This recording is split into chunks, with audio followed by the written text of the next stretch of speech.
Hi friends, 8 വിചിത്രമായ പെരുമാറ്റങ്ങൾ പലപ്പോഴും മനോരോഗവുമായി ബന്ധപ്പെട്ടിരിക്കുന്നു എന്ന് നിങ്ങൾക്കറിയാമോ? എമ്പതിയുടെ കുറവും സാമൂഹിക വിരുദ്ധ സ്വഭാവങ്ങളോടുള്ള ചായ്വും വളരെ കാലമായി നമ്മുടെ ജിജ്ഞാസ ഉണർത്തിയിട്ടുണ്ട്. എന്നാൽ ഈ അറിയപ്പെടുന്ന സ്വഭാവ സവിശേഷതകൾക്കൊപ്പം പലപ്പോഴും നമ്മളെ ആശയക്കുഴപ്പത്തിലാക്കുന്ന വിചിത്രമായ പെരുമാറ്റങ്ങളുടെ ഒരു മേഖലയുണ്ട്. ഈ പെരുമാറ്റങ്ങൾ കൊണ്ട് മാത്രം ഒരാളെ ഒരു പൂർണ്ണ മാനസിക രോഗിയായി അടയാളപ്പെടുത്താനാകില്ല. എന്നാലും വിചിത്രമായ ചില സ്വഭാവ സവിശേഷതകളും സൈക്കോപതിയുമായി അവരുടെ സാധുതയുള്ള ബന്ധവും ഈ വീഡിയോയിലൂടെ നമുക്ക് മനസ്സിലാക്കാം. 1. Speak slowly and quietly.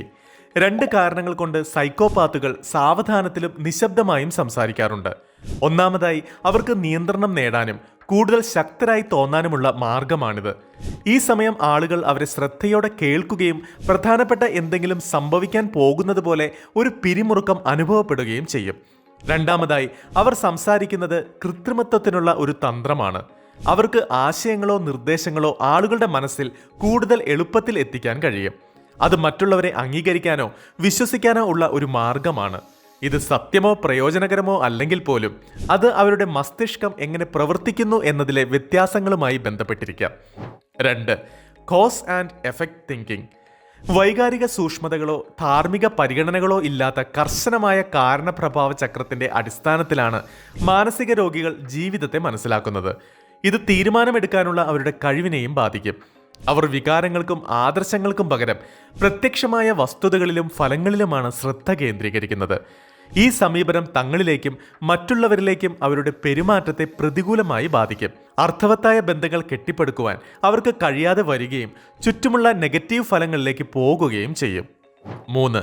Frequent language in the past tense. Psychopathic പ്രവണതകളുള്ള വ്യക്തികളിൽ കാണപ്പെടുന്ന മറ്റൊരു രസകരമായ ഭാഷാ പാറ്റേൺ അവരുടെ ഭൂതകാലത്തിന്റെ പതിവ് കാര്യങ്ങൾ ഉപയോഗിക്കുന്നതാണ്. ഇതിനുള്ള ഒരു കാരണം സഹാനുഭൂതിയുടെ അഭാവം കാരണം അവർക്ക് വർത്തമാനകാലത്ത് സംഭവിക്കുന്ന കാര്യങ്ങളുമായി ബന്ധപ്പെടാൻ ബുദ്ധിമുട്ടാണ്. മുൻകാല കാര്യങ്ങളെക്കുറിച്ച് സംസാരിക്കുന്നതിലൂടെ അവർക്ക് അവരുടെ വികാരങ്ങളിൽ നിന്നും മറ്റുള്ളവരുടെ അനുഭവങ്ങളിൽ നിന്നും പുറത്തു കടക്കാൻ എളുപ്പമാണ്. മാനസിക രോഗികൾ അവരുടെ ഇപ്പോഴത്തെ പ്രവർത്തനങ്ങളുടെയോ സാഹചര്യങ്ങളുടെയോ ഉത്തരവാദിത്തം ഏറ്റെടുക്കുന്നത് ഒഴിവാക്കാൻ വേണ്ടിയും ഭൂതകാലത്തെ ഉപയോഗിക്കാറുണ്ട്. ഭൂതകാലത്തെക്കുറിച്ച് സംസാരിക്കുന്നതിലൂടെ അവർക്ക് കുറ്റം അവരിൽ നിന്ന് മാറ്റാൻ കഴിയും. മാനസിക രോഗികൾക്ക് ഓർമ്മയിലും ശ്രദ്ധയിലും ചില പ്രശ്നങ്ങൾ ഉണ്ടാകാം എന്നാണ് ചില ഗവേഷണങ്ങൾ സൂചിപ്പിക്കുന്നത്. അതിനാൽ ഭൂതകാലത്തെക്കുറിച്ച് സംസാരിക്കുന്നത് അവർക്ക് എളുപ്പമായിരിക്കും. 4. Creepy stairs and lack of blinking. വിചിത്രമായ നോട്ടങ്ങളും കണ്ണടക്കലും ഇല്ലാതെ സൈക്കോപാത്തുകൾ ദീർഘനേരം മറ്റുള്ളവരെ നിരീക്ഷിക്കുന്നതിൽ ഏർപ്പെടുമെന്ന് കണ്ടെത്തിയിട്ടുണ്ട്. പ്രെഡേറ്ററി ഗെയ്സ് എന്നറിയപ്പെടുന്ന ഈ പെരുമാറ്റം മറ്റുള്ളവരെ അസ്വസ്ഥരാക്കും. ഇതുമൂലം മനോരോഗികൾക്ക് മറ്റുള്ളവരുമായി ഇമോഷണൽ കണക്ഷനുള്ള കഴിവ് കുറയും. എമ്പതിയോടും താല്പര്യത്തോടും കൂടി ഒരാളെ നോക്കുമ്പോൾ ബന്ധം സ്ഥാപിക്കുന്നതിനുള്ള ഒരു മാർഗമായി നമ്മുടെ കണ്ണുകൾ ചിമ്മാറുണ്ട്. എന്നാൽ ഇമോഷണലി ബന്ധിപ്പിക്കേണ്ടതിൻ്റെ ആവശ്യകത മനോരോഗികൾക്ക് തോന്നണമെന്നില്ല. ഇത് നീണ്ടു നിൽക്കുന്ന നോട്ടത്തിന് കാരണമാകും. മറ്റുള്ളവരെ ഭയപ്പെടുത്തുന്നതിനോ നിയന്ത്രിക്കുന്നതിനോ ഉള്ള ഒരു മാർഗമായി മാനസിക രോഗികൾ തീവ്രമായ തുറിച്ചുനോട്ടത്തെ ഉപയോഗിച്ചേക്കാം. ഇതൊരു പ്രതികരണത്തെ അസ്വസ്ഥമാക്കാനോ പ്രകോപിപ്പിക്കാനോ വേണ്ടി ഉണ്ടാക്കുന്ന ഒരു കൃത്രിമ തന്ത്രമാണ്. 5. Trouble identifying smells.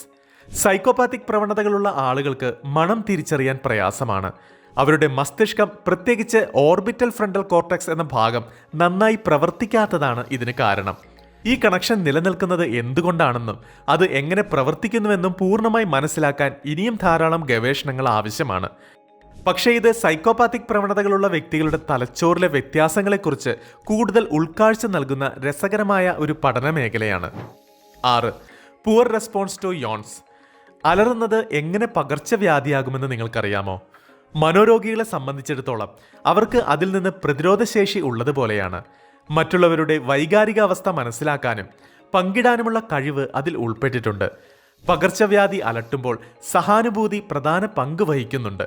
കാരണം ആരെങ്കിലും അലറുന്നത് കാണുമ്പോൾ നമ്മുടെ മിറർ ന്യൂറോണുകൾ ആക്റ്റീവ് ആകുകയും അത് നമ്മുടെ തന്നെ അലറുന്ന റിഫ്ലക്സിലേക്ക് നയിക്കുകയും ചെയ്യും. എങ്കിലും മനോരോഗികൾക്ക് സഹാനുഭൂതി കുറവായിരിക്കും. ഈ അലറുന്ന റിഫ്ലക്സ് പ്രവർത്തനക്ഷമമാകാനുള്ള സാധ്യത കുറവാണ്. 7. Inappropriate laughter. തമാശയല്ലാത്ത സന്ദർഭങ്ങളിൽ പോലും മനോരോഗികൾ ചിരി പ്രകടിപ്പിക്കുന്നതായി നിരീക്ഷിക്കപ്പെട്ടിട്ടുണ്ട്. മിക്ക ആളുകളും ചെയ്യുന്നത് പോലെ വികാരങ്ങൾ അനുഭവിക്കാനും മനസ്സിലാക്കാനുമുള്ള അവരുടെ കഴിവിനെ ബാധിക്കുന്ന അവരുടെ മസ്തിഷ്ക ഘടനയിലെയും പ്രവർത്തനത്തിലെയും വ്യത്യാസങ്ങളുമായി ഇത് ബന്ധപ്പെട്ടിട്ടുണ്ട് എന്നാണ് വിശ്വസിക്കപ്പെടുന്നത്. മറ്റുള്ളവർക്ക് അസ്വസ്ഥത തോന്നുന്ന സാഹചര്യങ്ങളിൽ ഇത് അവരെ ചിരിപ്പിക്കാൻ ഇടയാക്കും. എന്നാൽ എല്ലാ മാനസിക രോഗികളും ഈ സ്വഭാവം പ്രകടിപ്പിക്കുന്നില്ല എന്ന് ഓർക്കുക. അനുചിതമായ ചിരി പ്രകടിപ്പിക്കുന്ന എല്ലാവരും മാനസിക രോഗികളുമല്ല. ഇത്തരത്തിലുള്ള ചിരിക്ക് കാരണമായേക്കാവുന്ന മറ്റ് സാഹചര്യങ്ങളുണ്ട്. ഈ സ്വഭാവം മാനസിക രോഗവും മറ്റവസ്ഥകളുമായി എങ്ങനെ ബന്ധപ്പെട്ടിരിക്കുന്നുവെന്ന് ശാസ്ത്രജ്ഞർ ഇപ്പോഴും മനസ്സിലാക്കാൻ ശ്രമിക്കുകയാണ്. 8. Lack of fear. മനോരോഗികൾക്ക് ഭയവും ഉത്കണ്ഠയും കൈകാര്യം ചെയ്യുന്ന തലച്ചോറിന്റെ ഭാഗങ്ങളിൽ പ്രവർത്തനം കുറവുണ്ടായിരിക്കാമെന്നും ഈ വികാരങ്ങളെ തിരിച്ചറിയാനും പ്രതികരിക്കാനുമുള്ള കഴിവ് കുറയുന്നതിന് കാരണമാകുമെന്നുമാണ് കണക്കുകൂട്ടലുകൾ. മറ്റുള്ളവർക്ക് ഭീഷണിയായേക്കാവുന്ന സാഹചര്യങ്ങളിൽ പോലും ശാന്തമായ പെരുമാറ്റമായിരിക്കും അവരിൽ നിന്നുണ്ടാകുന്നത്. ഉദാഹരണത്തിന്, ഒരു മാനസിക രോഗി ഗുരുതരമായ പ്രത്യാഘാതങ്ങൾ നേരിടുമ്പോഴോ അപകടത്തിൽപ്പെടുമ്പോഴോ ഉത്കണ്ഠ പ്രകടിപ്പിക്കാതിരിക്കും. ഇത് മിക്ക ആളുകളും ചെയ്യുന്നത് പോലെ തന്നെ മുൻകരുതലുകളില്ലാതെ അപകടകരമായ പെരുമാറ്റങ്ങളെക്കുറിച്ച് ചിന്തിക്കാൻ അവരെ പ്രേരിപ്പിക്കും. എന്നാൽ ഈ സ്വഭാവങ്ങൾ കൊണ്ട് മാത്രം ഒരാൾ ഒരു മനോരോഗിയാണോ എന്ന് നിർണ്ണയിക്കാൻ കഴിയില്ലെങ്കിലും മനോരോഗവും അതുമായി ബന്ധപ്പെട്ട ചില വിചിത്രമായ പെരുമാറ്റങ്ങളും പരിചയപ്പെടുത്തിയ ഈ വീഡിയോ നിങ്ങൾക്ക് ഇഷ്ടമായെന്ന് ഞാൻ വിശ്വസിക്കുന്നു.